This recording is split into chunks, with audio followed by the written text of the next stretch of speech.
कबीर परमेश्वर कबीर साहिब जी की असीम रजा से आप सभी पुण्यात्माएं परमात्मा की महिमा सुनने के लिए उपस्थित हुए। जिन पुण्यकर्मी प्राणियों के शुभ संस्कार उदय होते हैं उनको मानव शरीर मिलता है। मानव शरीर प्राप्त प्राणी जो परमात्मा की तड़प में, परमेश्वर की खोज में लगे हुए हैं, वो और भी पुण्यकर्मी प्राणी हैं।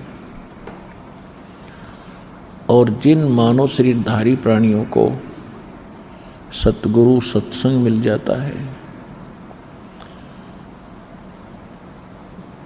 वो उनके पुण्यकर्मों का कोई अकाउंट नहीं किया जा सकता, वर्णन गणना नहीं की जा सकती। वो कितने पुण्यकर्मी प्राणी हो। आप सभी जो सतलोक आश्रम बरवाला जिला हिसार से जुड़े हैं, आप वो पुण्यकर्मी प्राणी हैं। परमात्मा की इतनी प्यारी आत्मा हो, आपको सतगुरु और सत्संग और सच्चा नाम और सच्चा भगवान प्राप्त हुआ। सौ शुक्र मनाया करो उस परम पिता के।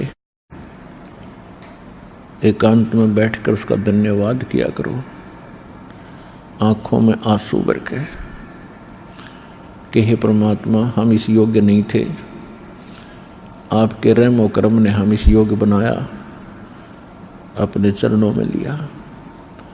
अभी तो आप बच्चे हो, बालक हो, आपको जो वस्तु मिली है इसका अभी ज्ञान नहीं है, ये कितनी कीमत की है, लेकिन आपको मिलगी, आपके पुण्यक्रम ज़्यादा हैं इसलिए आपको प्राप्त हो चुकी है। और ये वस्तु मिलगी है तो वो अपना काम भी कर रही है जो इसने करना चाहिए। आपको जब पूर्ण ज्ञान होगा इस अध्यात्म मार्ग का, आप रात को बैठकर सोचा करोगे, हे परमात्मा क्यों कर दया हुई, कैसे मेर करी मालिक, आपने ऐसा अनमोल ज्ञान, ऐसा भक्ति मार्ग कदे स्वप्न में भी नहीं सोचा था कि ऐसा कोई भगवान है, ऐसा तत्व ज्ञान है। और ये कंप्लीट कोर्स इस मोक्ष मार्ग का साधना आपको प्राप्त हुई, ये विश्व में नहीं है जो आपको प्राप्त हुई है। इसके लिए परमात्मा ने बहुत प्रयत्न किया है और इसके लिए बहुत आंख मिचौनी भी की है इस काल के साथ। काल अपना काम कर रहा है, दयाल अपना काम कर रहा है। जिस लोक में हम और आप रह रहे हैं ये काल का लोक है। काल शब्द से ही आप अच्छी तरह परिचित हैं। काल किसे कहते हैं? जो बेरहम व्यक्ति हो और जिसके दया नाम की चीज ना हो, उसने काल कहते हैं, उसको काल कहते हैं। ये ऐसा प्रभु है, ऐसा स्वामी है, ऐसा मालिक है किस ब्रह्मांड का, या कोई रहम नाम की चीज नहीं, कोई दया भाव इसके अंदर नहीं। आप देखते हो फ्लड आ जाता है, गांव के गांव विनाश हो जाते हैं। चैन से सोए हुए व्यक्ति सुबह उनके 100 जल में तैरते हुए मिलते हैं। कभी दुर्घटना हो जाती है, कोई बीमारी से मर जाता है, किसी को कैंसर हो गई है, किसी को अन्य रोग और परेशानियां पीड़ित कर रही हैं। कहीं बाहर गए हुए हैं, ऊपर से वर्षा और ओले गिरने लग जाते हैं, सिर में लगो, आंख फूटो, कहीं लगो, कोई रहम नहीं यहाँ पर।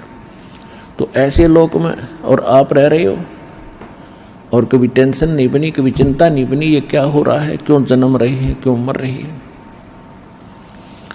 क्योंकि काल ने सबकी बुद्धि को ऑफ कर दिया और समर्थ आते हैं, वो ज्ञान समझाते हैं, हमारी फिर से वो आंखें खोलते हैं। उसके विषय में स्वयं परमात्मा आते हैं। ये काल इतना प्रबल है इसने ब्रह्मा विष्णु महेश जी को भी अपने कंट्रोल में रखा हुआ है, जो यहाँ की परम शक्तियाँ हैं और इसके पुत्र हैं। ये केवल उसी के रिमोट से काम करते हैं। समर्थ आने के बाद जब हम परमात्मा की शरण में आ जाते हैं, फिर काल का रिमोट काम नहीं करता, काल की शक्ति हमारे ऊपर असर नहीं करती, तब हम कुछ सोच सकते हैं, तब हम भक्ति भी कर सकते हैं और उसी समय हम इस काल के लोक में कुछ सुरक्षित भी रह सकते हैं। तो परमात्मा ने आकर आपको आगाह किया है, समझाया है। क्या समझाया है परमात्मा ने? मानुष जन्म दुर्लभ है, ये मिले न बारंबार, तरवर से पत्ता टूट गिरे, भाई बोर न लगता डर।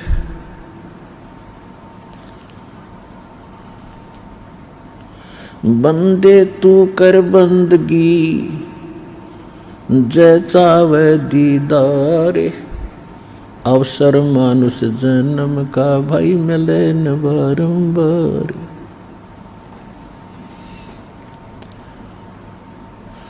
पृथ्वीपति चकवे गए,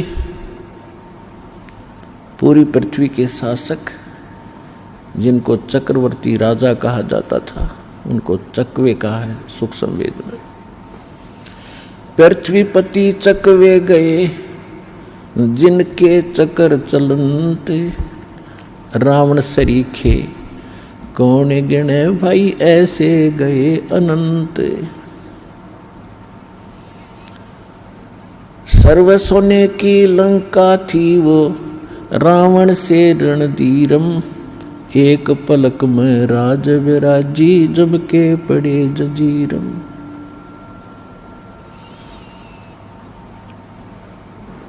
परमात्मा हमें समझाना चाहते हैं कि भक्ति बिना क्या होत है, ये भटक रहा संसार, रति कंचन पाया नहीं, वही रावण चलती बार।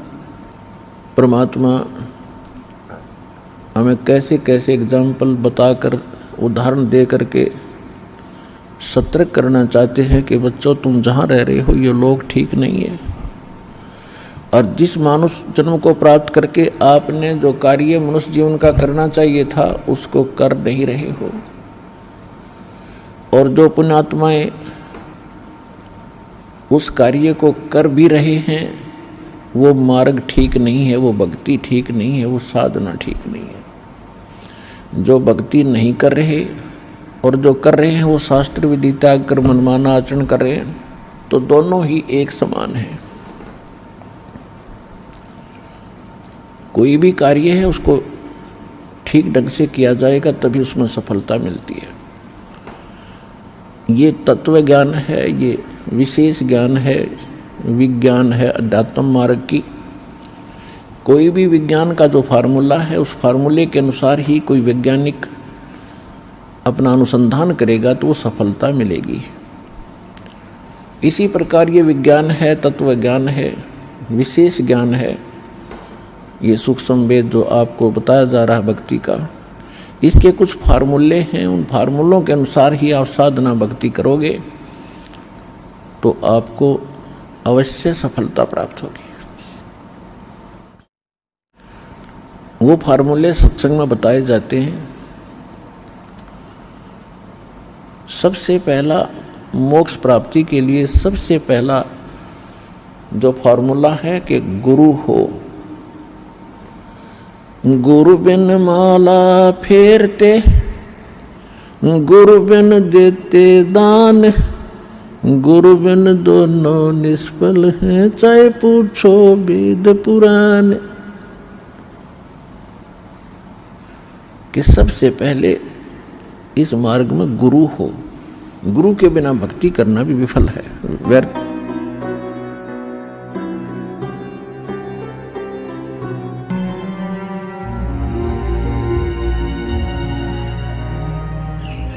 हमारे चैनल को सब्सक्राइब करना ना भूलें और बेल आइकन को दबाकर पाएं सभी लेटेस्ट वीडियो।